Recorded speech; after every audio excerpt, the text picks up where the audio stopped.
Hello, welcome to the 100x Connect community. Let me take you through the 100x ecosystem. Step 1. Become a free or paid member. Step 2. Discover your passion by tuning into the 100x daily night sessions, chatting with other members in the 100x Discord community, and participate in 100x virtual summits. Step 3. Unleash your true potential by equipping yourself with 100x workshops and work with you challenges. Step 4. Begin your entrepreneurial journey by signing up for the Malaysia Ministry-endorsed 100x 100 Days Business Startup Challenge, seeking business advice, or enrolling in the Advanced Business Coaching for pitching and funding. Step 5. Being the country's best entrepreneur community, 100x has a wealth of resources such as business funding to accelerate your business, digital marketplaces to sell your products and services, and collaboration platforms to do networking and organize your favorite event, among many others. Furthermore, 100x will also create business opportunities. All these are easily accessible and convenient for 100x members. Step 6. In return, the 100x alumni hope to bring together like-minded people and provide mentoring, internship and career opportunities to help the network grow. Pillars are used to uphold purposes. At 100x, we believe that every entrepreneur should embark on a purposeful journey. 100x is built on 7 pillars: financial intelligence, fitness and wellness, business and entrepreneurship, sales and marketing, personal development, love and relationship, and hobbies and leisure. Sign up as a 100x member and start a purposeful journey.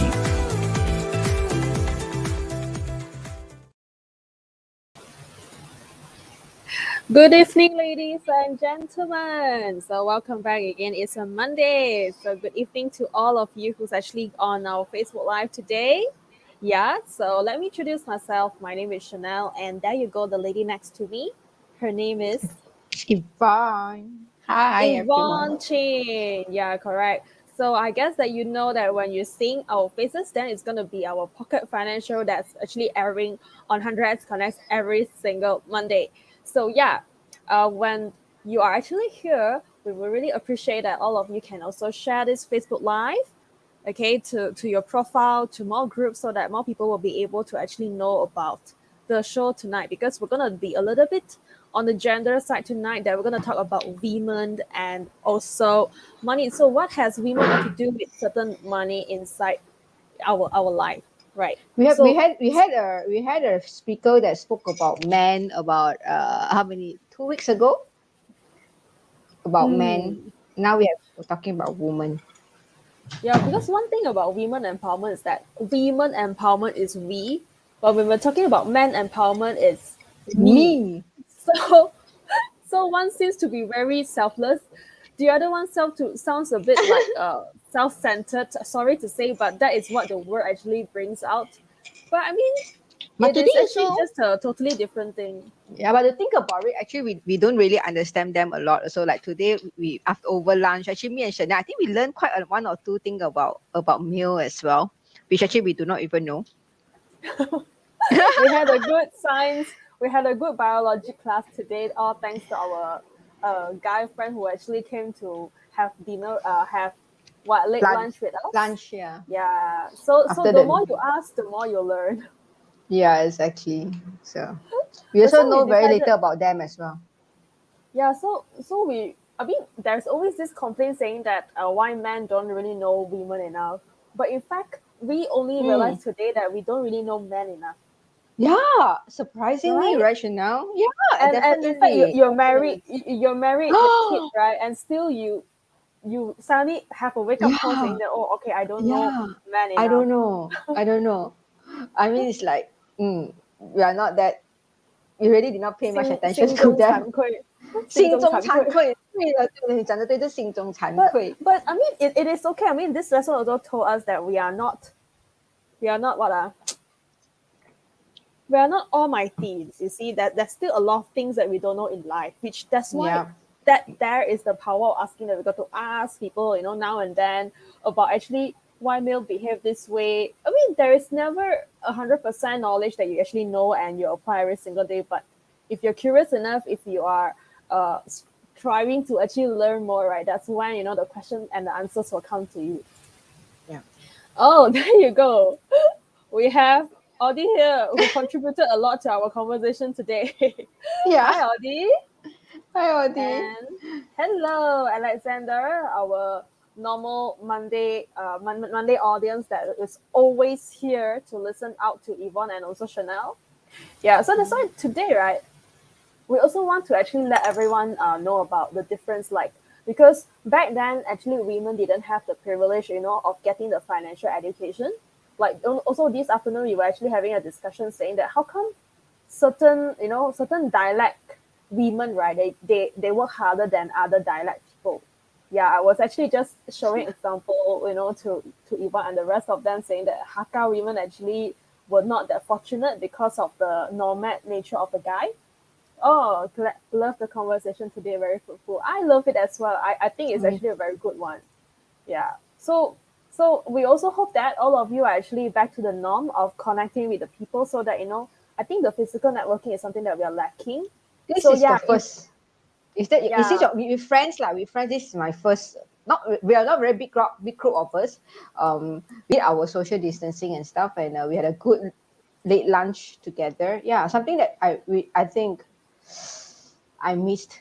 Yeah, really missed. I guess everyone missed that. Yeah. Everyone missed that. I mean, we have been seeing each Mm. other online, over Zoom, over StreamYard, over this, over that, but the physical connection, we are really missing it. So we really hope that this endemic is going to happen really better, with better SOP being enhanced and established and enforced, right? So that we can actually have more of this kind of discussions, right? Because yeah, so that's why tonight, right, we also hope that every one of you, besides sharing this Facebook Live to people, you can also feel free to drop your opinions here, because we're just talking about the myths and the truth, and there is no correct or wrong answer here, and everything is just about discussion and or what is your hearsay and what is your current approach when it comes to all this. Yeah, we even say Hakka women are very good in talking and sales. Are you sure about this one? And Yeah, Vivian, are you I think Hakka quite. as well? Are you Hakka Uh, as well, Vivian? are you Vivian? Yeah, so I'm not sure about this though, but let's see, what the answer is. For me is I know of many Hakka women who are good at talking and sales because they had to learn it to survive in their life. So let's actually talk about that later. So let us introduce ourselves. So my name is, once again, my name is Chanel. Okay, I'm an estate planner and insurance planner for the past 6 to 7 years. Okay, so 3 years ago, I co-founded True Property rental management companies that does design and build and also advising client on the rental side of the properties, because we always believe that there is always expert in every field. So we help our clients who are so busy in their schedule, to help them to manage their rental properties, so that we can turn the negative cash flow to positive cash flow. I also own a YouTube channel which educates the public on insurance, asset planning, and also financial related education. Because I always believe that financial education and application is an evergreen thing. We shouldn't just stop there. We should be doing it, constantly. Even though we are lacking behind, it's still fine, right? Because everyone has their own pace. Yeah, so there you go. My partner here, her name is Yvonne. Hi, my name is Yvonne. Yeah, so because of I'm in the finance line, when I upon graduation, I know that there's a lot of people that actually do not manage their finance very well, and that's why we flew to US and we got in this program to teach kids, because I don't think parents nowadays are actually at a very fit position to teach their kids about money. That's why we hope that through this children program, children can be exposed at least to financial literacy education, which of all 100%, I would say 98% is through games, different games. We teach them about the finance terms behind the games. Yep.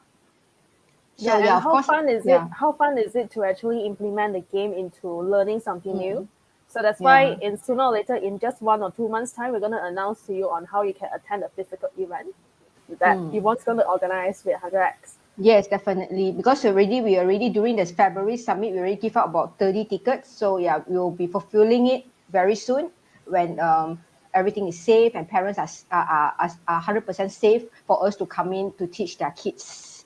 Yeah, and also, of course, I've run these two, one in US and one in Jakarta. And also, of course, I'm a Japanese tutor. Everyone knows that I'm a Japanese tutor, teacher, and I have a YouTube channel recently because of the influence of Chanel. So I also opened a YouTube channel as well. So yeah, back to you, Chanel. Okay. Yeah, so once you see this high heels, you got yourself reminder of women. Oh no, I Women mean, and heels, it right? reminds me of the show, Women's That Wear will wear from. Prada.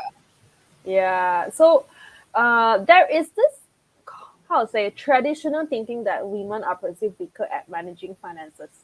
Well, some say yes and some say no. So let's see. Let's see why, there's this myth coming up, right? Actually, this is what I heard. Traditionally, a lot of women, they don't know, like, they're saying the guy should be the one, doing all the supporting the family, and women, you just need to know how to manage the house, that's in take care of the kids, do the house chores, do whatever that's internal, don't have to care about the rest, right? That's why a lot of women, they actually lose that power to have their own financial control. So it is also, I think this is also one of the way why it contributes to this fact. Okay, let's see. Okay, so the first myth, women are not good at managing money. So this is what a lot of people, had this thought. But what do you think it was? Like for me is I would say no. Yeah, I'm not because of this fact. Actually, we extracted all these facts based on the studies from the Google, right? So it is found that 89% of the women across the world, right, reported controlling or sharing their daily shopping needs compared to only 41% of men. Yeah, and actually women are very detailed. I think we are the detailed creature whereby we manages small things as in the household budget and the Yeah. financial burden. Yeah, just in case the other half overspend, we will be the one to make sure that okay, we actually adjust our side here so that overall we are on the safe side. So what do you think you want? I think generally like countries like Japan, the woman holds the money though. Like husband bring back the money. Once women manage the household, they believe that the woman need to manage the money as well, so that they know how to budget their monthly expenses. That's why But I thought husbands. Japanese guys are more egoistic, are they? No, it's not nothing to do with ego, but that's how the culture is. The woman handles the money in Japan. So what happened is both the woman does the budgeting as well. So the part of the Oh. budget is the husband's allowance as well. So that means it's like let's say the husband bring home 5,000 ringgit for say, and then Hmm. without even taking his own portion, he will just give the Japanese wife the whole portion, and it's really Hmm. up to the wife to allocate how much lah. Will give back lor. Will the husband Wow. sometimes So it's a respect and trusting as well, I believe. so that means if the husband cannot itchy No, the outside husband lah. willingly, I think it's a willing thing. I mean, they can give more or give less and stuff like that. I'm not very sure how actual household runs. Mm. But I know generally speaking, that's how they run their family.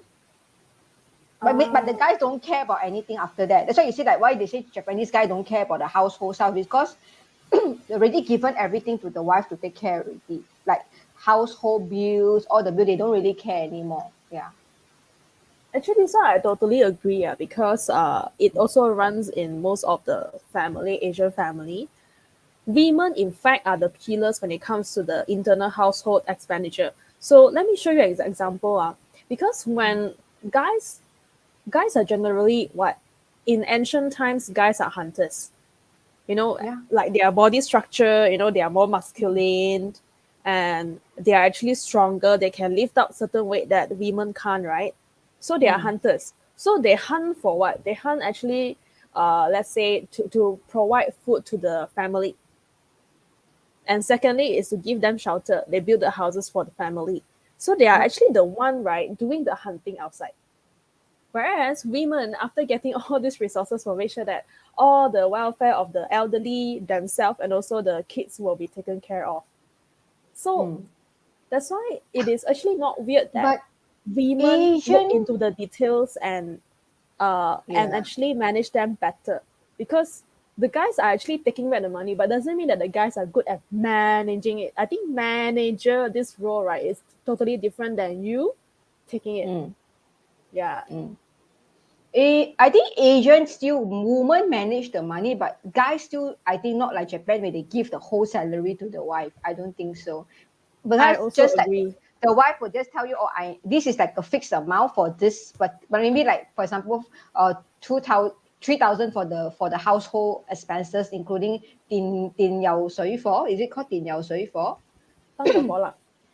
Okay, 燈油火蠟. So with all the electricity bill and stuff like that. Then from there, give like every month give back like that. But yeah, it's not like Japanese where they give the whole. Like you said, if they earn 5,000, then everything 5,000 is given to the wife. Their expenses is included in the budgeting. Yeah. Yeah. So what do you guys think? Do you guys really think that women are not good or women are good? Let us know. Like for myself, my family itself, my mother is definitely the one managing it. Like sometimes when she feel like how come that month's cash flow is so low, that's when she will go and question my dad. What can you stop spending on this? Can you stop spending on that?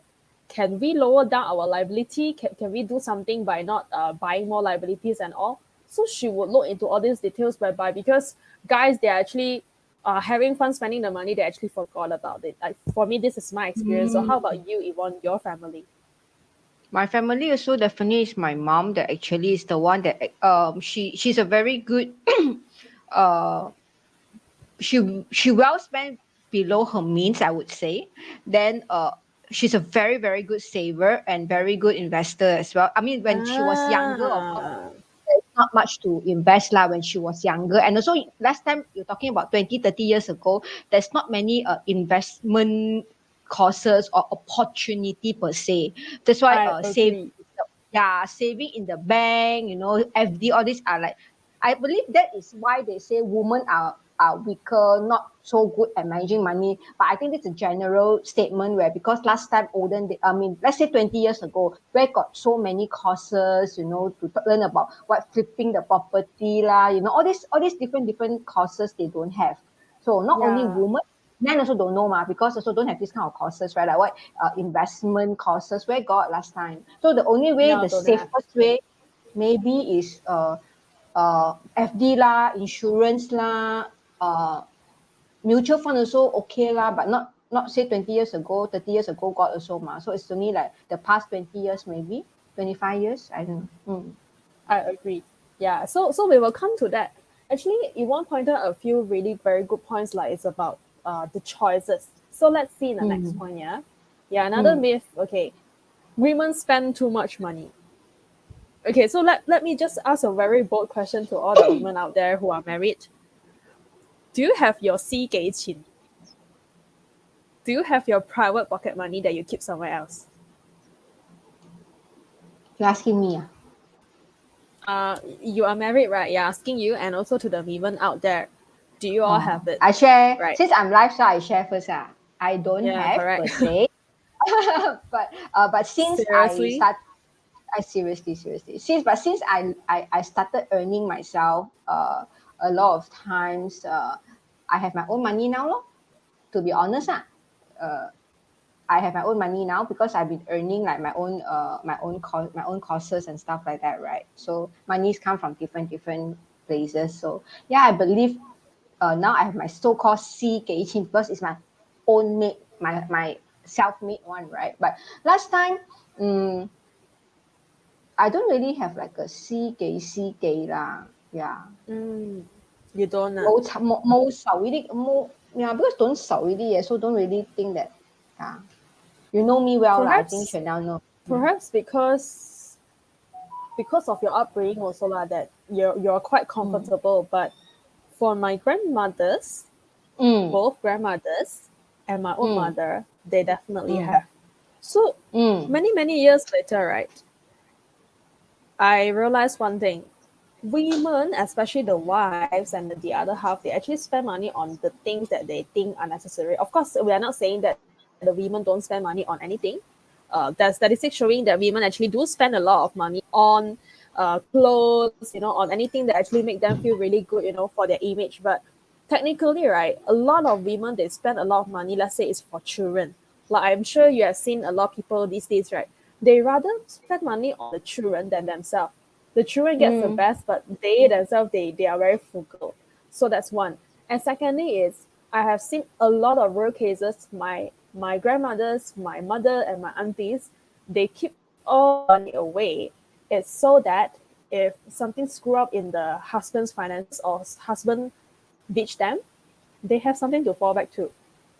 So maybe in the husband's eye, they are spending a lot of money. But one thing that the husband don't know is that actually they are keeping away certain money as well. I believe Yeah, so. that's and if you want to compare women and men spending, right? Trust me, even statistics say that men typically spend more. Why are like Yvonne, would your eyes be bling bling when you see the word sale? I No. would lah. I would lah. I mean, if the thing on sale is something that I would want to buy very, very long time ago, Yeah. I will go.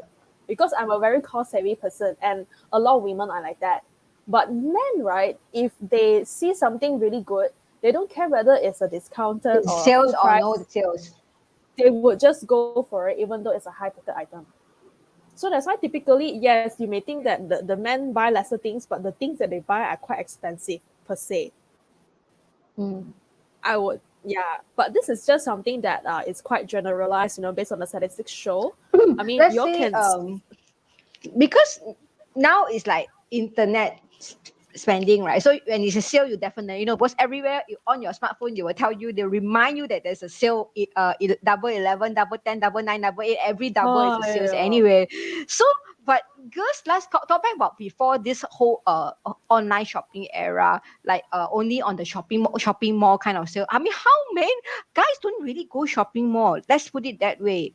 They don't really, even grocery is also after MCO, the guys now put into the hot pot that they need to go to buy grocery, because the woman wouldn't want to go, because the woman said that I need to stay home and take care of the kids and stuff like that, right? So, and only then, right now, they will go to the shopping mall just for the sake of buying grocery. But to be honest, only the ladies will know, oh, H&M is having sales. Oh, Zara is having sales. Oh, where is having sales, because you need to go to the mall, only there's a sales.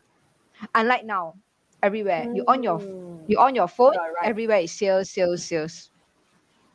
Actually, true fact, because every time I hear all the guys talking, right, their conversation will never land on sales, but it is always a girl topic. Yeah, Don't you think? I Don't you know. think so? Yeah, that's why And this gives us the impression that we spend a lot of money. guys, they do buy expensive stuff. Then they do their research as well. Then almost like which almost is their budget, their way of budget. Then they don't really care too much. Like girls will go all the way out to compare, put all shopping cart, shopping cart only we will buy. Whereas guys, as long as it hit their budget, their the budget that they fix, right, then they will buy. They won't think so, but they won't compare here, compare there, compare here, compare there. They won't. Yeah. And guys generally don't do window shopping. They do intentional shopping. Intention. Yeah. True. True. Yeah, they True. go there, they buy, They then they chow. They wouldn't stay any longer. guys, girls would slowly shop. Oh, nice. Oh, not too bad, not too bad. Can try on. Oh, try on, not too bad. They buy. Oh, then not too bad. Yeah, things like that. I think we are more emotional in a sense. Yeah. So drop us a true fact that you think it is actually different from what we are sharing today. Once again, like for those of you who are new, we're actually Yvonne and also Chanel, who is running the 100x Pocket Finance Show. So today we're going to talk a little bit more interesting about women and money, the myth and the truth. Well, the truth is something that we perceive, based on our day-to-day life, but the myths are actually being something that has been passed down since generations and years ago, decades ago, about how women spend money and how women's knowledge about money is, right? So there's a discussion going on here and there. So feel free to drop your comments and your opinions to think your way, right? Yeah, so this is this myth which there's a yes and a no, right, towards it. So how about the next one? Women don't want to learn about money. So what do you think? Are women It's not losing interest? not say don't want to learn like housewife last time before the pre-MCO thing. There's first thing first, no time because kids and stuff like that. It's not so convenient where you can take like a 5 days course, where you have to go to the hotel and learn. Not that they don't want to learn. It's either they're working or they're being a housewife taking care of kids, right? It's like not say they don't want to. But now I think after the MCO, I think a lot of women are actually learning this. So yeah, this is just a myth, I believe. What do you think, Chanel? Oh wow, I never believe in women not wanting to learn about money, because to me it's whether it's MCO or not. If you really want to learn something out, if it means asking your neighbor who's very good at investing, then you can just ask people. Like last time, people are very traditional. They prefer word of mouth, right? That's why people prefer to ask people that they know. So that is how a lot of women that I know of in life surrounding me who are very good in investments and also their business, right? They learn through asking. And I also have relatives who are like what you said. They are married. They always say that, oh, because I'm so busy with the kids and I don't bother, it's my husband bothering. That's why they forever would think they don't want to learn about money. To me, it's a yes and a no. But the excuse of I have no time to learn about money, right? I think it doesn't just apply to women. It applies to both genders as well, because I do have seen a lot of guys who only rely on their full-time employment income and they never really learn about leveraging as well. So to me, it's just coincidentally, the women are playing the role of a mother, playing the role of the wife, and they are at home. That's why they choose not to learn about money. To me, it's personal preference here, because anyone can learn about money. You just need to ask. Yeah. So what do you guys think, for those of you who's actually watching the Facebook Live currently? Because the next moment is we're going to reveal a very interesting story. Yeah. So women don't learn about money now. You see, my mother, even though my grandparents run businesses, right? They are running the traditional kind of businesses. But when it comes to money, my mother is very entrepreneurial. And she told me that the reason why she's so entrepreneurial is because it has been running in her ambition. And she never stopped to ask people questions about how they are successful. So a lot of people, right, they don't dare to ask because they feel a bit maybe embarrassed to ask people or why they are so successful, but they are not. I mean, this is just my thought lah. What about you, Yvonne? People don't want to ask. I mean, why? What do you think? Ask. Because if you I want don't to know, because learn, I come from a family where my mom is always a very learned person. She always strive to learn. So I cannot give any opinion on this whether they don't ask. So my mom will be, since young, I've been trained to go to different courses, all sorts of courses. So doesn't apply. I'm not very sure whether to ask or not to ask. so that means I can't give this conclusion is, for this myth, both of us is a no lah, right? It's a no from no me. lah, no. Yeah, no to me too. No to. Okay, so let's review the next. Okay, so anyone know this lady or not? 𝗧់媽 from Hong Kong. Right? 𝗧്מה, She's 𝗧്מה. actually very, very lovely. Moroccan. She's very, yeah. Yeah, Maria Cordero. Maria Maria姐. Okay. Maria姐. Maria姐. She is very famous for being a very good Yao singer, right? Wow, her singing is really top notch. Yeah. I still remember watching, I think, Sheila Wong's video, like, don't know how many years ago she invited her on stage, and her voice is really very powerful. And even though she's very popularly known as a celebrity, she is very good at cooking, and right now she always does Facebook Live, to show people about how she grew her plant in her bungalow home in Hong Kong, right? She actually has a story whereby a lot of people didn't know. Probably they didn't know. But to me, I knew it for quite a couple of years, which is she is quite well known in investing into property.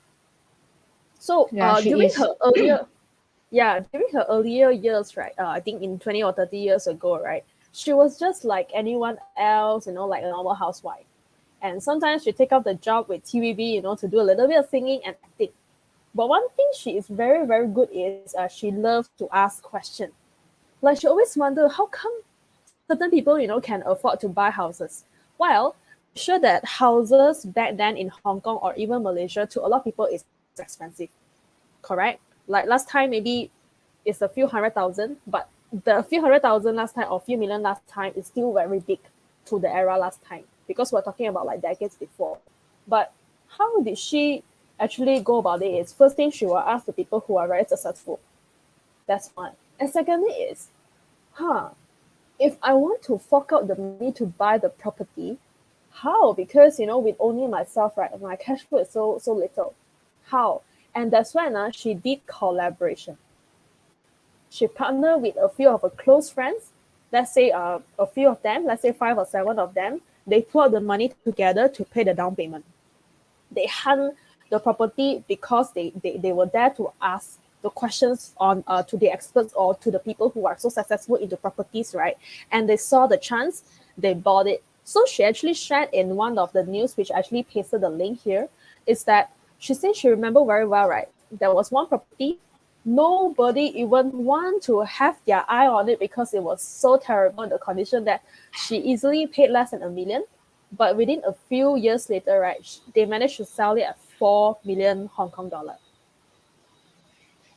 Many years back. So she actually saw the potential. That's why over the years, she buy, she flip, she buy and she flip. That was many years ago, when property was still perceived as low.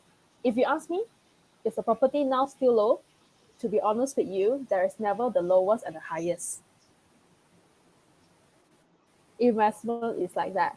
Yeah, even though you're thinking that, the point now is the highest, it may go higher. The point now is the lowest, it may go lower. So there's no right or wrong. But what she did very right is that she pushed up the fact saying that women are actually not good at managing, but she mitigated the risk by asking people. Okay, that's one. And secondly is, she doesn't do it herself. She's also very good at mitigating the risk, by pulling a few friends to do it together who have certain money, but, also very scared. Right, I think girls, we even though we go toilet also, we like to go in a group. I think that's our nature. I want to put everyone in, right? So, I mean, if this is your nature, then yeah, why not you push the myth away by trying something new? It is a risk, to be honest, if she never managed to sell, maybe the cash flow is stuck, she never managed to get a rental, but she managed to do it, you see, by just the power of asking and knowing how it works. So it is possible, guys, that you can push the myth away by learning something new, especially her. And you know what? Currently, she has many properties. And if you really follow her on her, I don't know, it's Facebook or Instagram, my mother is her fans, you will realize that she always does her live and her video showing people how to do planting. That's a bungalow in Hong Kong that is worth, I think, USD 3 to 4 million. Okay, and not only that, she also owns a house in Sabah, her holiday home, So in different countries, I think in China also she has some properties here and there. So can you see, right, by you starting early, and if you know how to take the risk early, you have to know the game, you can leverage it. And right now, she's so happy, she has houses here and there. I think this is a lot of people's dream. But who knows what she has been through? Only she knew, right? If she never take out the first step, she would never have like today. And to be honest, as she said, right, she doesn't earn a lot of money from, filming all this TV show. Her main income comes from property. A lot of them also, the celebrity, that's why they need to go for a lot of concerts. So in the way that I heard what they say is like a celebrity that goes for concert, like one concert can get them a property and stuff like that easily. But then again, celebrity has a lot of other costs to pay as well. So it depends really like how smart the celebrity is. Because I heard Nicholas 𝗧cie𝗶𝗰, he said about his father, the 𝗧cie𝗽𝗰, at his peak, right, he could buy the whole Nathan Road. That is how rich the father was. As you know, that Nathan Road is like the longest street in Hong Kong, right? 成條街係 Nathan Road 啊嘛. He said at his father's peak, right, the father could buy the whole Nathan Road. There's in one interview he said that before. So I believe it's celebrity also. They also don't know how to. They know how to earn, but they don't know how to learn how to invest. Like she is very smart. She earned her money. She go for concert around the world, in Canada, in America. She always has concert. Actually, that's where she earns her money as well. She invested. You don't spend every single cent away, right? Exactly. Yeah. Yeah, so we hope that you all get some tips out of it, right? To ask the questions. Do search her out if you want to know more about her stories. Okay, yeah. So it says that women need more help managing their money than men do. I think everyone needs help. Generally, everyone needs help. Everyone needs help lah, basically. If how good that some people rich, very, very rich people, they have a financial team to advise them, investment team to advise them how to invest their money. So I think everyone needs help though. This one is not only women. Because we are No. never the best. Like, there's always a newer thing. Like if you're talking about property investment, 20 years, 30 years ago, wow, it's damn fabulous. If you buy a Yeah. location in Sunway, which is where I'm staying, Subang and Sunway, right?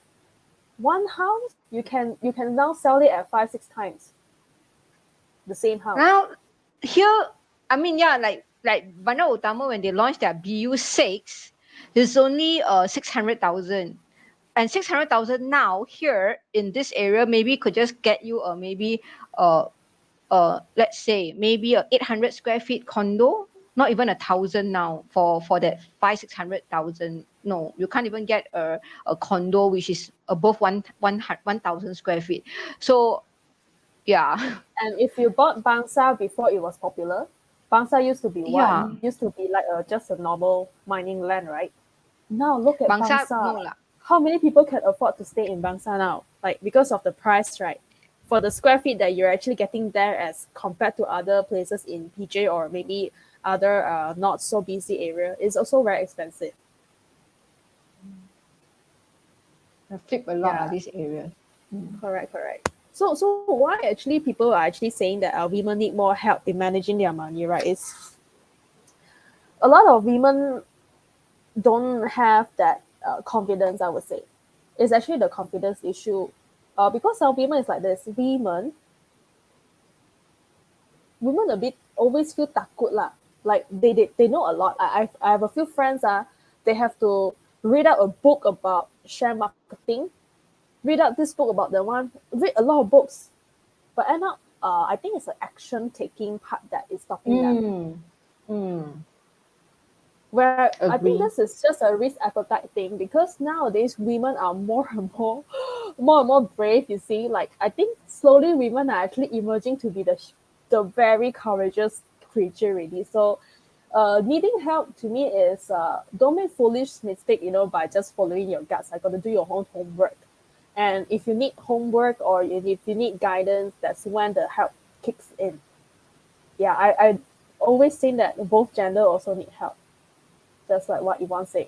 Correct, right? We all say no, right? Yeah. Both gender also need, right? Okay. Yeah, Okay. both gender. Good. Okay, yeah. So why women generally have been perceived to receive help in financial management? It's because a lot of women think themselves that they actually believe that we are not any smarter than the guys. Actually, this got something to do with that culture back then, right? The father mother tell them, oh no, you are a woman, you're not supposed to touch this one, you are supposed to just do that one. It's the limiting belief that the parents or the earlier generation have planted them. Don't you think so? Yeah. Yes. So it is a very old joke lah, because this also run in a few of the close families that I know of, because men always think that they are the expert if they just see something about something. That's why when the women are actually less fortunate, right, they will have the limiting belief that, oh yeah, my life is like this, I shouldn't have control over my money, so my husband will decide, my father will decide for me, I have no say in this, I have no say in that. So it's actually a very sad thing to know. And even until today, right, when I have this conversation with some of the families who are more elderly, they still have this mindset, which is a little bit sad. Yeah, and we really hope that the newer generations these days can actually see this mistake and always turn that disbelief into a belief that they are also very, very good as compared to the men. Sometimes perhaps also we can look back at to Elaine just say that I think today women are more aggressive in investing. Yeah, but women are earning their own money already now. Let's look back at just take a step back, look back at B40. To me, right, I find that the B40s, right, they're actually what you say, aggressive in earning money. Like the B40, they like those macik, for example, they will just go out, they will cook, even though very tiring, they just cook and sometimes they could earn quite good money as well, if their nasi lemak is good. But maybe perhaps all this myth and stuff is actually guilt towards them. Perhaps like they might not be accessible to a lot of investment education. That's why now, like a lot of the boomies finance so-called guru, they're actually slowly coming up, a lot of them coming up and also teaching this B40 and stuff like that. So you can see there's a lot of B40, they're actually very good, so slowly getting to know about investing and stuff like that, I think, in my opinion. I agree, and I think another reason that contributed to this one is also education, because when women are not educated, of course, there's lesser thing that you cannot even read the article properly because of the lack of knowledge, right? That's one thing, and secondly is you always have the mindset that you got to rely on someone, so the reliance actually make them limit themselves as well. So I actually had a conversation with one of my Indonesian mate last year when the pandemic hits, right? So when the pandemic hits, definitely the construction all got to stop. So a lot of the Indonesian male, which is their husband, rely solely on construction, but construction couldn't move, right? So loss of income. But what happened to my mate is that the cleaning work still is ongoing, because every household they still need the cleaning work to be done. So they are actually relying fully on the women, right? That's one. And secondly, when women come back home, they need to clean up their house. They need to cook for the husband. They need to wash the husband's laundry, things like that. And the husband just stay at home like that, thinking that I don't have to do anything. So I think, actually, if you want to talk about equality in general itself, right? If the wife is actually working so hard outside to make sure that you are well fed, don't you think guys also need to be a little bit more into the family as well, taking part of it lah. Yeah, that's why I see. That's why I see that women actually have changed the role. It doesn't mean that today they are relying fully on the guys. It's just that to them, because they are not educated, you see, that's why they dare not tell this off to their husband. They will just complain to us when they work with us, right? But they dare not confront the husband with that.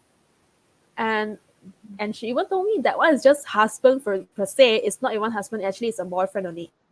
So it is very sad to know that the uneducated people are actually limiting their own beliefs whereby they can have a better life.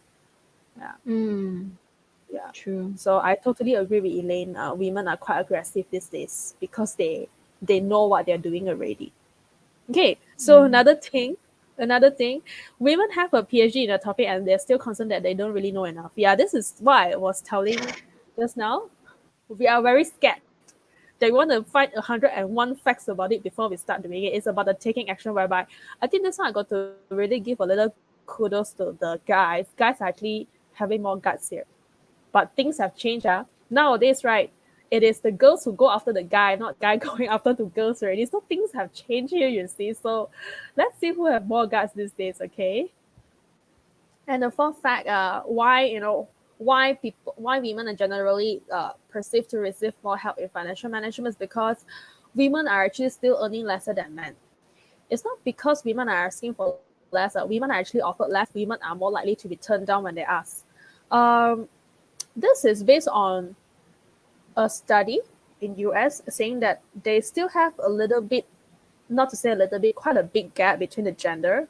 So the girls are actually earning like 80% as compared to guys. That means if it is a guy and a girl enrolling into a job, you can expect that maybe the girl generally will get 85% of the guy's pay only.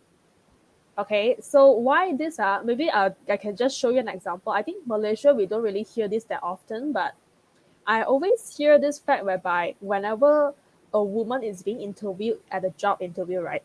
The first question that the interviewer would ask is that, are you pregnant? And if they were to find out that the person is pregnant, right, they wouldn't take in because they think that a person who is pregnant now or engaged now or are having a boyfriend now will not have the full commitment in the job.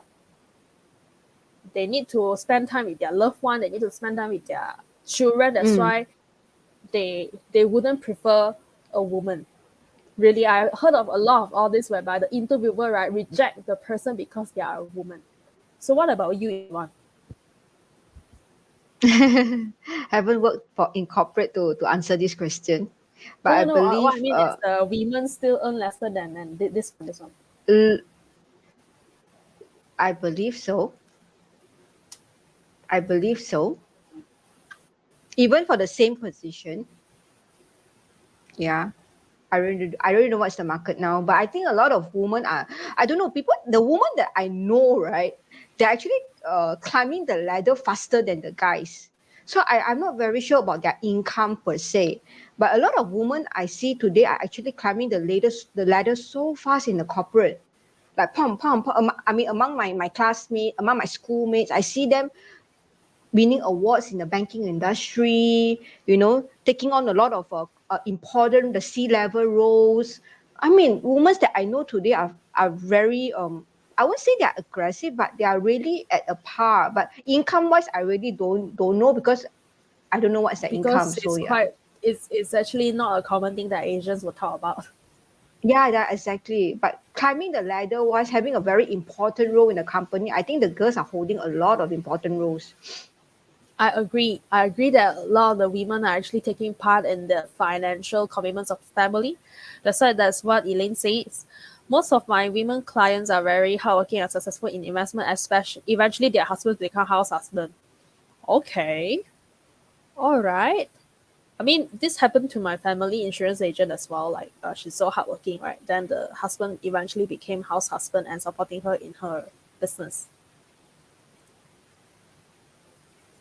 Elaine say most women actually earns more than their husband, and some says their housing loan application reviews. Yeah, I That's think no the world secret, is right? These days. yeah. Especially home loan, you cannot lie with all the income statement and stuff like that.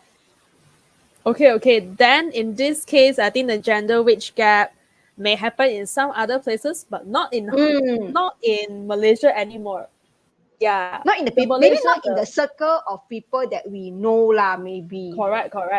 Maybe in the traditional company they still have that, perhaps I believe because of the other issue that I was countries, telling yes. about. Because of the issue that I was talking about, they scared that they will be on maternity leave lah. They have to go back on time. They cannot OT lah, that kind of thing. Yeah, so maybe it's that. Yeah, so let's actually have a look at the next one. There's this myth. Of course, this one applies to both genders. Okay, let's be open. It is said that if you follow all the rules, we'll be okay. So what do you think, Yvonne? I think so. Because I rules are am a, rules. No, I am not a what I yes and say, no. but no. What I mean is no. But generally speaking, this sentence like follow rules, you'll be okay. No Rules and are yes, made to, right? yeah, because rules are made to. We were talking about rules, right? Last week, rules is made so that you so you have like the Singaporeans, like the Japanese, they just follow rules. Just follow rules. 中直直啦，中直直。But that means not creative. So that's why there's a pros and cons. A lot of contemplation here. You want to follow the rule, but yet That's why too stringent with the rules, you will miss out a lot of opportunities. that's why I see a lot of Japanese youngsters, right? They want to be entrepreneur. Like they are at the stage now where we are Malaysian is last time where we want to come to be entrepreneur. Then parents will say no, that but it's like maybe not our generation, maybe our parents' generation. Like you want to be entrepreneur, no lah, you can try lah, but do double lah, don't that kind of like. I think Japan is facing now this situation where the younger generation they want to come up to be entrepreneur, but it's very hard. Now only they are encouraging entrepreneurs. They are still not encouraged. No. They are not. They are still not encouraging. By the way, they are still not encouraging. So, Japan's is going through the thing that maybe our parents is going through. But they are basically employed. Actually, I think it's their upbringing because right, Japanese Yeah. culture is so strong that they believe in working for one For company others. itself until, Yeah, for life. Until today, it's still like that. for Yeah. life. Until today, For it's still life. like that. Yeah. So, like your kid come and tell you, I want to be an entrepreneur. I think the parents will drop dead in Japan. If Because the they parents is cannot not, bear if, the risk. They cannot be afford to yeah, with the the risk. there are the parents that is not brought up in that mentality that you work for a company for life. So then my kid can tell me I want to be entrepreneur. Only those parents that are very exposed, they have been overseas, they are exposed, then yes, I think yes, but most of the Japanese are not. I'm so So happy that Malaysia is quite yeah, we advanced are. when it comes to entrepreneurship. Because I believe I think yes. Malaysia volume, right? There's just so Well, many possibilities that every single day we see very interesting news about our own country. Yeah. So that's actually, why I Malaysia really, Boleh, this word, we should actually continue on using this Malaysia Boleh thing. I think it's a very good encouragement. Boleh, we started off Boleh with a bad tune, like Malaysia apa pun boleh, Malaysia boleh and I on the think Malaysians political are side. quite chill. Malaysians are Yeah. quite chill. It's you want to follow certain rules, it's okay, but just be happy. We have that kind of mentality as well. Just be happy. You'll be okay. That's why parents are quite encouraging as well, which I find something positive about it. Yeah, 5%. Yeah, we should actually continue using Malaysia Boleh in a more positive tone now. I agree, totally agree. Now, okay, so why we say it's a yes and no? Okay, very simple. Those days, if you really want to follow, sorry to quote it again, if you want to really follow again the Japanese culture, whereby your parents tell you work 20, 30 years, you have your EPF, rely on your EPF, or maybe you do a little bit of saving, very safe, put inside FD. Okay? Then there you go, you will be safe for your retirement. So is that the truth? The star tell you, no, that's not the truth. Even though you follow and abide to the rule very, very strictly, right? The star tells you, so sorry, because most Malaysians cannot afford to retire with just EPF. Very, very sad truth. Okay? So even though you're high income earner, right? Um, if your income allows you to contribute to EPF, you may end up having a few millions in your EPF when you retire. But don't forget that you're also having a higher lifestyle to spend, okay, during your retirement life. So how sure are you that the EPF money is actually enough? That's why I always that time we were sharing about wealth creation and wealth preservation. A lot of EPF receiver, wow, yep, one whole lump sum of money onto my hand, they start spending, like really start spending. Yes, But exactly. yeah, Because how often do you have that sum of money? I have I have an auntie who don't say she earns quite well last time. A very nice job. She's kind of like, I would say, Malaysian supermodel kind of status. Wow. She earned a lot, but she also know to save a lot. I don't know why, like what she did lah. So like a lot of them, right? They do a lot of wealth preservation, I believe. Like they don't touch their main money, whereas they're eating on their interest only. So if let's say you retire at age 55, or if you have a 500,000, let's say, or 1 million, or I don't know how much lah, huh? If you don't touch your 500,000, right? You put it somewhere and you don't touch that 500,000, you just basically earn the interest. You just spend on the interest. I think isn't that more wonderful than straight away spending the 500,000 away and flash it all away, like just like that, and not It knowing that you're going to depends. live until 80 years old, another 30 It years, you depends. work.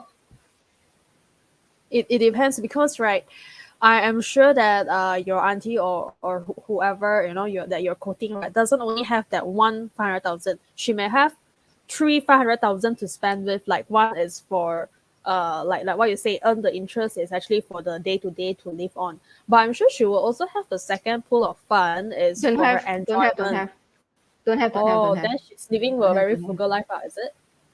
Not really also, but I believe she's using the method of wealth preservation now. Ah, Mm. okay.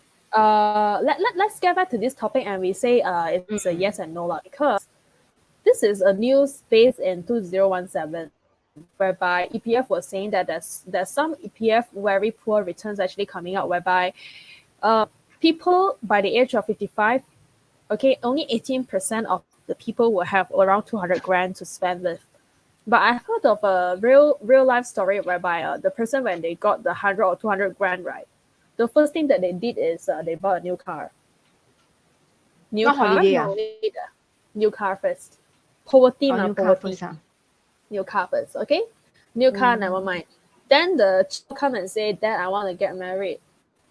You want to sponsor me? There you go. You know how expensive it is for marriage, right? Many, many years ago, right? Before the MCO, whereby everyone is so focused into the ceremony, this one, that one. There you go, another 50,000 gone. Okay? Then the children know that the parents have the money, then come and ask this one, that one. Because you only have the lifetime, that chance, right, to own this much of money. Eventually, there was a day when she came and talked to my mother. He said, "Ayo, so sad lah." Because his EPF was only left with 10,000 within 2 years. Oh my God. So this is a real fact that I'm saying, yeah. So does it mean that you have EPF will save your life? Sometimes I feel if you let people know, or yourself, if you're not good at managing the money, if you have the EPF, it doesn't mean that you will take it wisely, right? And even if you have the EPF and you're very, very frugal in your life, do you seriously want to leave that 900 ringgit every single month, right? So that you can see from this news that more than 2/3 of the EPF members aged 54 have less than 50,000 EPF savings. Okay, maybe these people have gone to entrepreneurship, I'm not sure. But the bottom line is this news is actually trying to quote that if you only have the money, the 900 ringgit, to actually help you to survive using the EPF, right, then it doesn't look healthy to me lah. Because nowadays 900 bucks can barely help you to buy anything. Agree. Okay, so to quote back, okay, Elaine actually gave something very, very interesting fact about your auntie that you quoted. Your auntie is spending on passive income last 40 years money at work, and is still generous in her giving until today. Yeah, she's very generous. That's why I think, correct me if I'm wrong, I think she doesn't only have that one pot of 5,000 that's giving her passive income. I'm sure she has a lot more, because for a person who has she has the 5,000 is like general. I think she has a lot more. I mean, but she don't use her. What I mean that she don't, whatever the amount is lah, she don't use that amount. Rather, she use the interest that is generating from the original, which is called the wealth preservation. You don't use your debt lump sum money. You don't use the mother fund. I use that. Yeah, you don't use the money. You don't use the.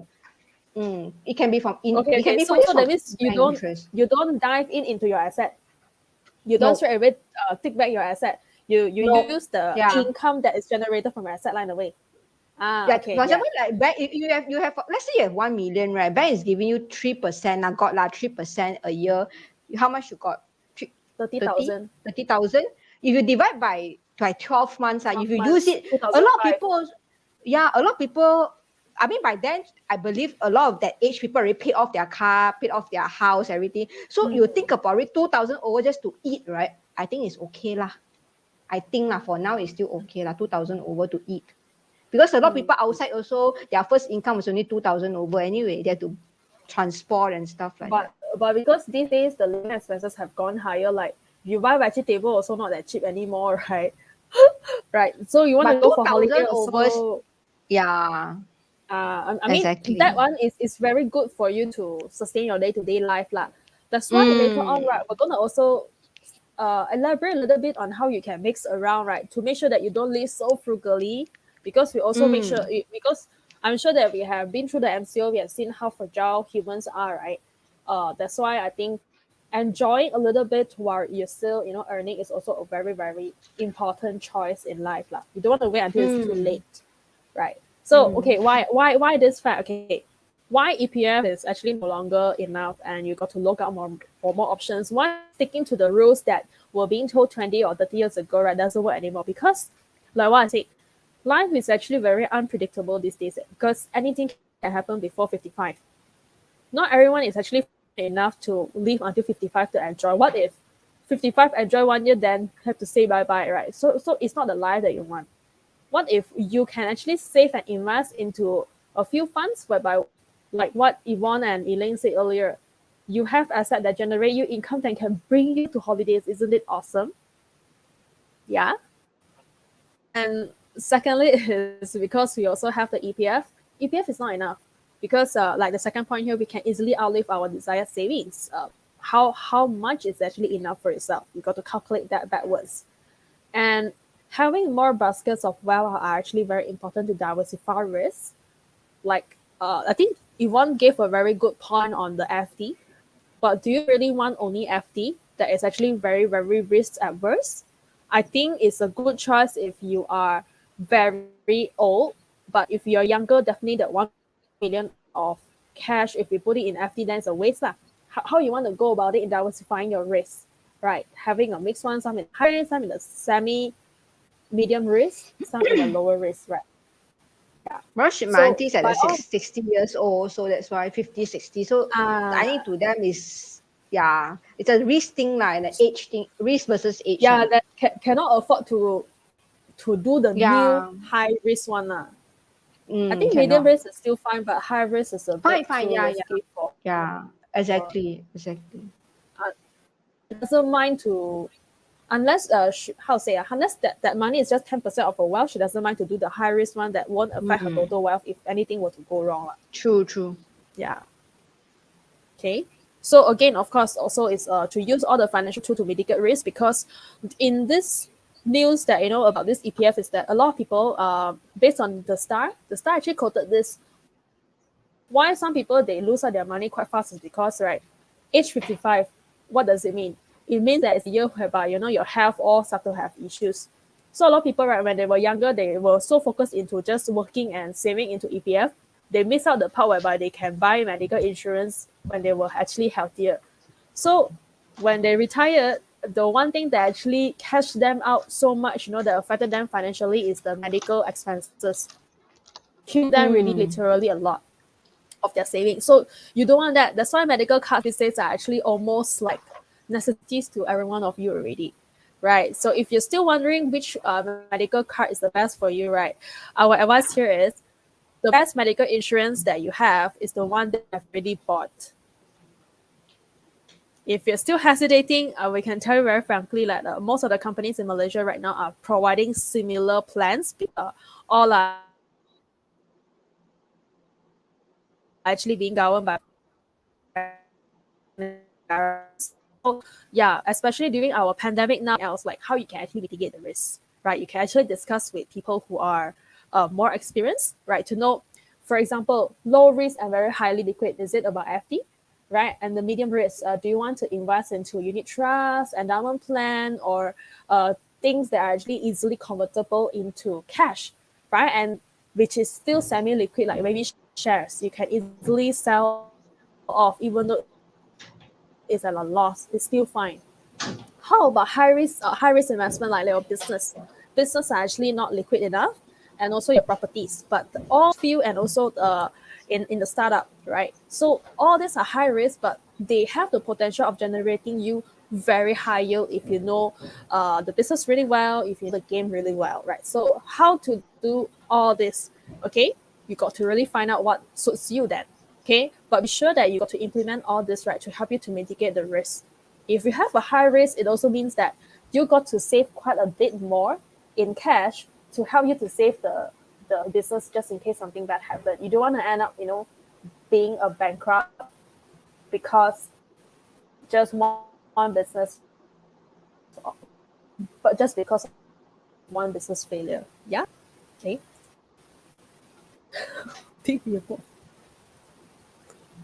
She was one of the Malaysian supermodel in 80s and 90s. You can see her photos everywhere in Genting those days. And most of the corporate calendars, I think she earned very well and saved very hard too. It's not how much we earn, it's about how much we save and how much we invest. Tell this to the people out there right now. Okay? I mean, it's actually having a 1 in 1,000 way to earn money, right? But how frequent do people tell you to save and invest straight away? People will tell you to buy this when you earn the money, buy that when you actually have the money. But the true fact is the rule has always been decades and centuries ago, has always been save hard and invest really hard, right? Yvonne? If you got no money, how to invest, right? Golden rule. So even though you're telling me that you earn 100 grand a month, or congratulations to you, but how much do you save that? You can earn 100 grand every month, but you spend 120,000, then okay, I've got nothing to say. But if you earn 100 grand every month and you are able to save 50 grand, maybe 40 grand or 40% or even 30%, 30 grand, oh, it's a very good thing. That means you can do the investments, you can even leverage on any financial tool that comes to your way, right? That is the way that we want to look into. Okay. Okay, what happened here? Okay, so right now, we have actually talked a lot about the myth, right? So how about the steps here? Okay, the simple little steps that we can help to curb the women's limiting belief. Okay, so number one, I just now we talked about women not having the confidence, right? Actually, this is pretty normal. I think it doesn't only apply to women. A lot of guys don't have the confidence as well, right? So definitely it is time for us to build the confidence. Okay, if you don't have confidence, it's okay. You can always talk to us. Okay, talk to me, talk to Yvonne, or talk to Elaine, right? Or people who have the financial background. And not only that, okay, I'm so sorry because the word a little bit small, but let me read it out. So it says there that the truth is women generally allocate more of their finances in savings. Okay, 41% of the women do savings, 35% of the men does savings. But then when it comes to risk, right, only 25% of the women are willing to take on the higher risk as compared to 32% of men. So what does this tell you? Even though generally, right,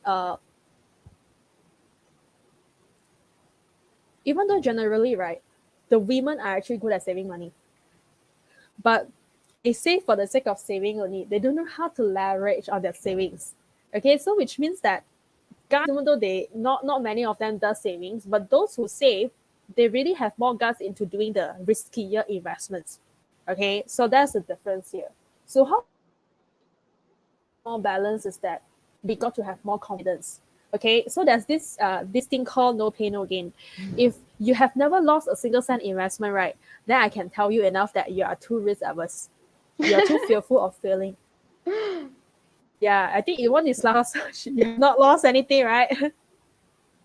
I lost but lost because Got lah. listen to wrong information. That's why. Okay. So this is a very valid point.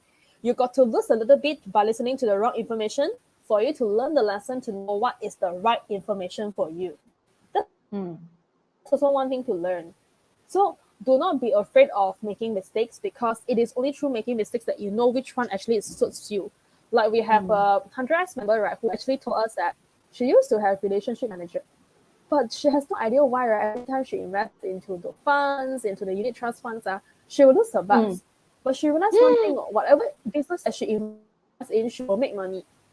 So she eventually found her way. Her way is she has to invest into the business whereby she has certain control of it. Yeah, so it really depends on you, right? If you are very busy, who can you invest in? Okay, do you need an expert, to actually help you out? Okay, if you don't have the confidence, listen more out to people. Okay, 20, 30 years back, property is good, but how about now? We have more options, just property and just the funds and all, right? I think the trend now is to invest into startups. So invest into startup also, which startup to invest in? And which platform can you go for? That kind of you got to find out. Okay, finding out doesn't mean that you find out 101 facts about it and doesn't take the action. Okay, we totally suggest that you can mix around with the friends who are also interested into all these facts, right? And mix around with the experts, who has been doing this for a while, and take action according to your budget as well. Do not wait until it's too late. Compounding interest doesn't wait for you, yeah? Compounding interest is actually something that the earlier you make, right, the more you gain.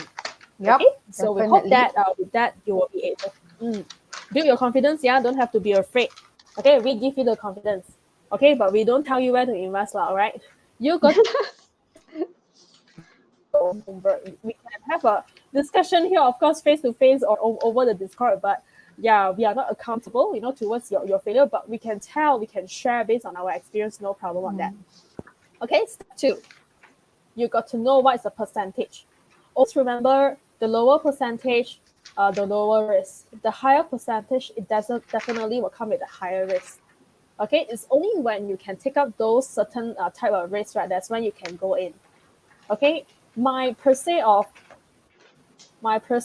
investment is that if let's say it is something that is medium to higher risk, right? Then I have to tell myself one thing is that if I'm willing to lose the money and won't affect my life, then I will go for it. But that money is going to affect my life for the next 6 months to 12 months, then I will go for something that is almost zero risk. Yeah, so you got to know something about it. What's the rate that you can take? Okay, the rate that is between 3 to 15, you can find quite safe investments and the savings in the market. And above 5 to maybe 10, 20 is quite high already. And if you are very, very entrepreneurial, you're talking about business income that can maybe give you 100% or maybe 1,000% kind of after you invest into the business. And it's a different plan already. If the failed, you have something to fall back to. So I think this one you got to have a plan out. Okay, and that comes together with the second picture that is on with the umbrella, right? Is which bucket of money do you think you need to allocate the most? Always follow the rule. Like for me, is I definitely will go for that six months emergency fund. Do you have 6 months? Okay, if you do not have 6 months emergency fund, do not even do any kind of investment that is risky. Really, we're telling you, because or else you're going to be screwing up your money. We don't want you, not being able to feed yourself and your family for the 6 months that something bad happens. Huh? What if unemployment happens? Okay, you're not able to get. I think everyone should aim to at least the first part is to get their 6 months up. That's what The main objective for everybody is to not think about investment so gung ho, but the stepping stone should be, the first stepping stone should be the 6 months. Get your 6 months done, then we talk about other things. Yeah, actually the best is 12 months.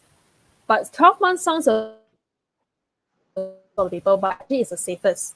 Okay, due to a lot of reasons. 6 months is safe, but 12 months is the best. If you can make up to 24 months, it's even better. But 6 months is a very safe one whereby you can slowly allocate. After 12 months, you can do investment already, but always have this 6 month cash flow, cash insurance, cash in your thing that you cannot touch on. This 6 months you cannot touch. Then after that, the 6 months is up already. That the certain amount is up. You already saved that certain amount, the 6 month cash flow. Then anything beyond that, you can go for investment.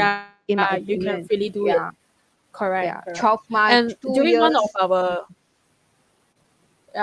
During one of our Facebook live session, we also mentioned that there's this thing called the family emergency fund, which is different from the 6 month savings, which is if let's say children get sick, anyone get COVID or suspected COVID, need to go for the swab test. It's not cheap.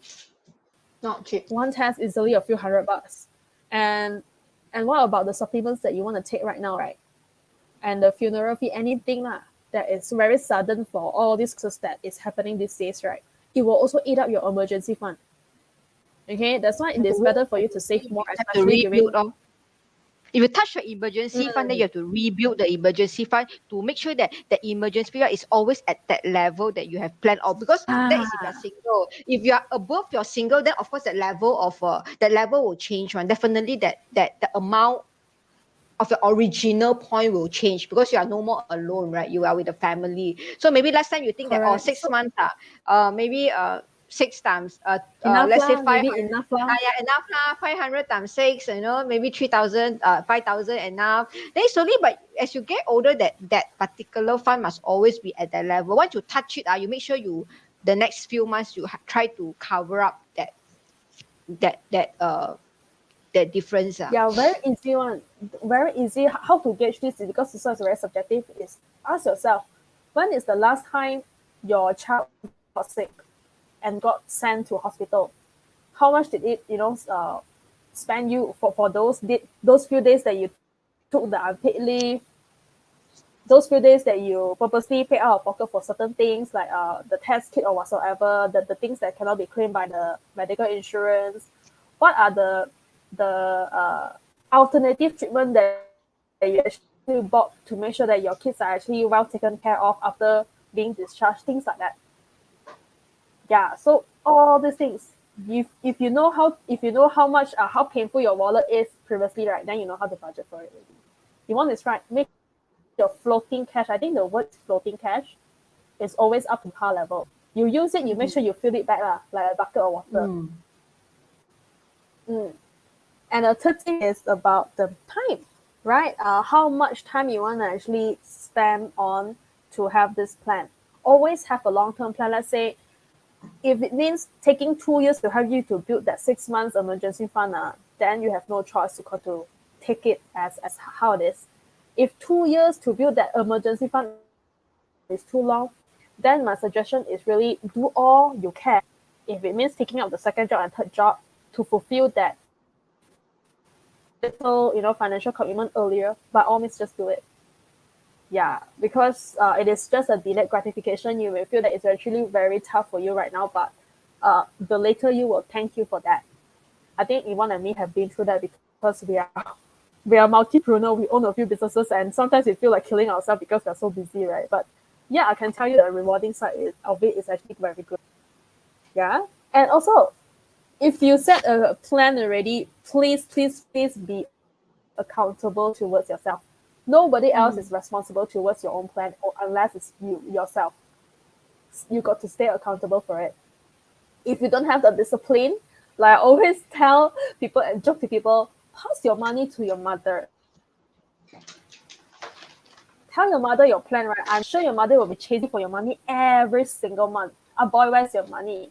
You promised me every month you will save 1,000. Where's your 1,000 this month? I am sure with this kind of pressure that you have, you will definitely be accountable towards yourself and your mother. Anything you would like to add, Yvonne? My line is really bad, sorry. Okay, no problem. Okay, so let's see some of the comments that Elaine said. The reasons most of the people.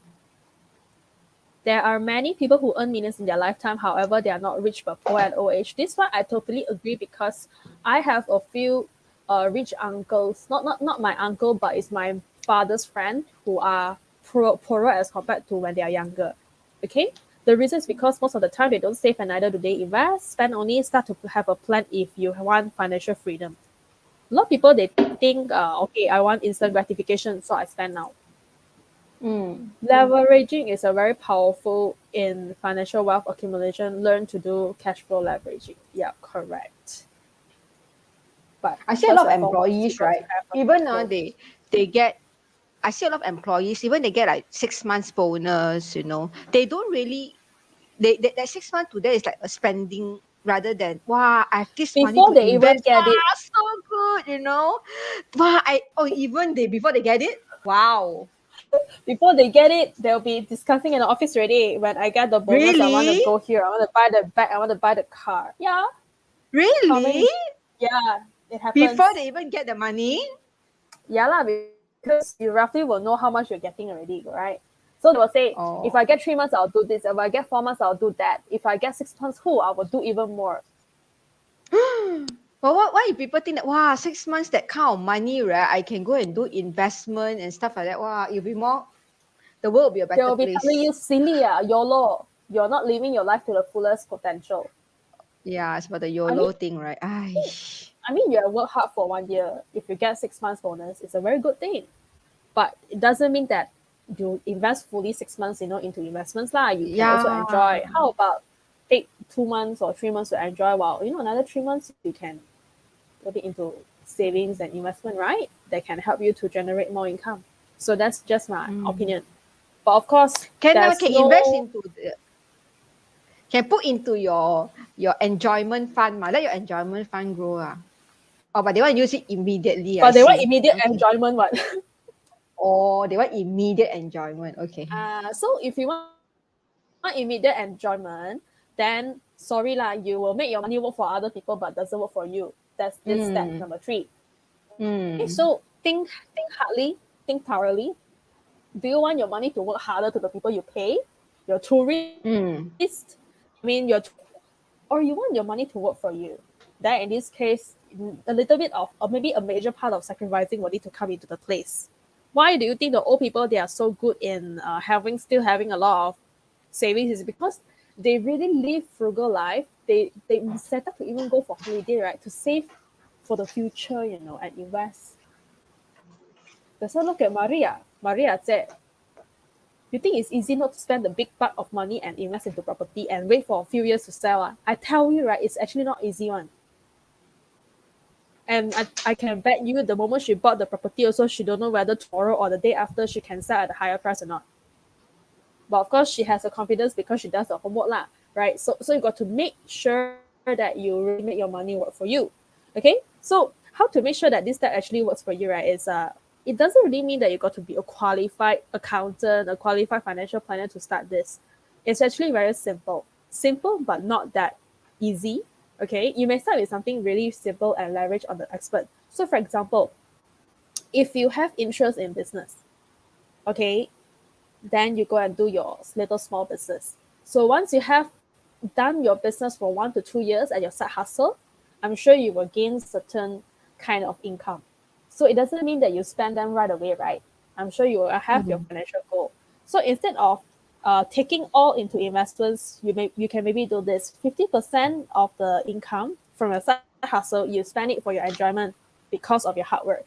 How about another 50% you really save it somewhere else, while still spending your time to look out for certain investments or certain saving tool that can help you to actually achieve your financial goal? That's more important. Okay? Fundamental of this case is that even though you engage with the experts, right, even though you may end up seeking a financial planner, you're seeking with a startup expert, you're seeking a relationship manager in a bank, even though you engage with them, right, you have to understand how it works. If you are sticking with the startup experts who always tell you which startup to invest in, do you know well enough for the startup business? If you know how well the startup business is actually doing their business, then you can invest in because you already know the risk and reward. But if you don't know, you're just investing because based on hearsay, right? Then no. You don't have to know how they calculate the numbers, you see. You just need to know, let's say, okay, they are doing the business into maybe US. How frequent do they harvest the vegetable, for example? How they deliver? Will there be any logistics things? You just need to know all this fundamental. How they calculate that run, right? You leave it to the expert. So that's what I mean. You got to know what you invest in. Okay, you don't just leave the money to one expert and blame the expert if something bad happened, because you are the one that is going to be the one responsible towards your money, not the expert. The expert is just giving you advice, right? So That's like last week. Last week we share about the money language. You need to know the basic money language. The one later you like your advisor tell you a language, then you think that it's very alien. It's then you don't even know what is the term, what is the term that he's talking about. So it doesn't work that way. You still need to learn your money language. And like what we quoted earlier, if all this fun thing doesn't work for you, then it means investing into business work for you because you know it well, right? Then by all means do it lah, right? Yeah, so make sure that your money work for you. Okay, so how to make sure it works? Because I think it's actually not easy for people to delegate. So if you have no trust in people, always start small. Okay, you don't have to put a big fortune towards it, right? Okay, second protocol is you must always have money. No money, how to make money work for you? You don't even own a single cent, correct or not? How to make sure your cash will actually work harder for you? This is a good tip from Elena. Every time when I want to spend something, I must know someone or some source is paying for it. Good. Perfect. Don't understand this one. You want to spend something, you must make sure that someone is paying for it, like your investment is paying for it, or your job is paying, someone is paying for it. All the passive income is actually paying for it. Yeah. Agree. Make sure that something is paying for it. That way, it makes me think first before I spend. True. If nobody, I think this one reminds me of Robert Kiyosaki theory also. How can I afford it? The affordability, right? Is it from my passive income? Or does it mean that I got to close another 1 or 2 sale in order for me to afford it? Yeah, it doesn't mean that you cannot afford. You can afford all the enjoyment, okay? We don't teach you to delay enjoyment until 55 years old. No. That's not in our dictionary, okay? Me and Yvonne, I always believe in play while working on, okay? I don't believe in retiring in full and play hard next time. No. Yeah, okay? yeah. Always leverage that, right? Okay? And in If I fact, can work to 80 now, I'll work to 80. Yeah, correct. So this is also what the 4-week taught me. If you can have a semi-retirement right now, earning the income or leveraging on the income like certain people who are retired, why not? You can still treat yourself as a semi-retired, right? While having the income. Don't have to be a lot, but you're better than a lot of people and you're still able to enjoy your life, so why not, right? Yeah, why not? Why not? Yeah. So the third one, the picture here is leverage on the experts, right? So if you know that there's these experts out there who can just, let's say we recently engaged with the expert who can advise you to do the copy trade when it comes to the stock because you have no time, you want to copy trade, you know the risk and reward very well. All you need to do is just copy people and then you invest your money straight away. Why not, right? Leverage on people's expertise. Yeah. Or they say work hard, play harder. Play harder. To me, it's work hard, play together. Play together. Yeah lah. If you can work hard and play together, why not, right? Yeah. So ask yourself this question before we end the session today. What do you know financially and what is your plan? Okay, today's show, of course, is not just limited to the women and the money, right? It is also applicable to the guys out there. Okay, we want to push away the myth about the women. But let's say today you're actually you have already been through the whole session, right? Ask yourself this thing, well, what do you know financially? If you only know one business or one investment, it's great. If you believe in it, so what is your next plan? Do you plan to leverage on money? Correct. Never spend on borrowed money. Well, it depends, yeah. Like never spend on things that is not generating generating income for you. Like what I think that's what you mean, right, Elaine? It's like not spending on enjoyment on borrowed money. You borrow the money, make sure that it's for housing, all this, you still need to borrow money, right? So all these things that I think. Like my parents will always say one thing. If you can borrow money, if you got 1 million, you want to buy a house that is, let's say, 100,000. Do not always buy the house with cash. Always use the loan. I think she meant like borrowed money to enjoy for holiday, to buy bags, all these things lah. Oh, okay. Not for enjoyment. Most sai mei loi qin. On unnecessary stuff. Yeah. Yeah. So yeah, if the housing loan you can get at 3%, make sure you actually use it to invest for to get a 10%, that kind of theory, right? Yes. Okay. So I guess all of you have just gotten one of the plans from Elaine. Like you can always get advantage from the current low rate from bank for your housing loan and make it to actually invest into something that can help you generate higher income. Yeah. Always know something that you're good at. If you only know one thing now, it is great. It is really great. It's better than you knowing nothing. If you know nothing now, it is great. You can just scout out now. I think the information is all around the Google and internet. Go and have a look which one is actually something for you. I think the still here. You want low risk with high liquid? You want medium risk, medium liquid?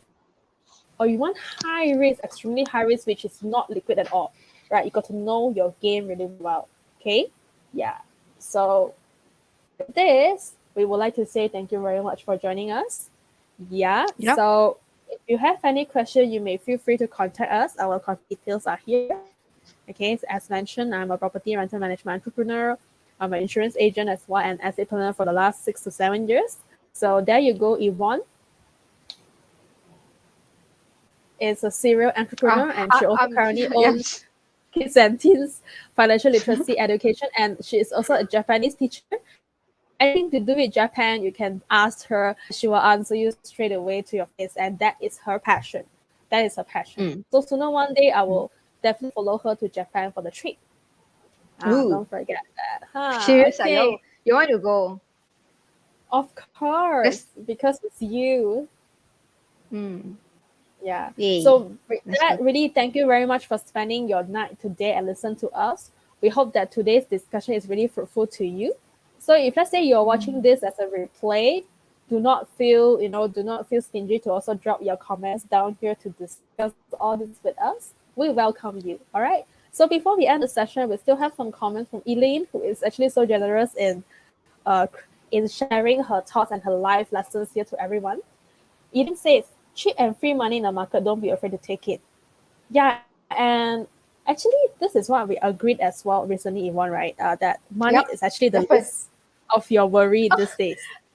The more people that we meet through 100X, the more people telling us this statement. Not only Alfred always tell us, the least of your problem is money. The least of your problem is money. The least of your problem is money. But we don't get him that much. But then again, this thing has been keep on people telling us, right? Like the money is the least of your problem when you are an entrepreneur.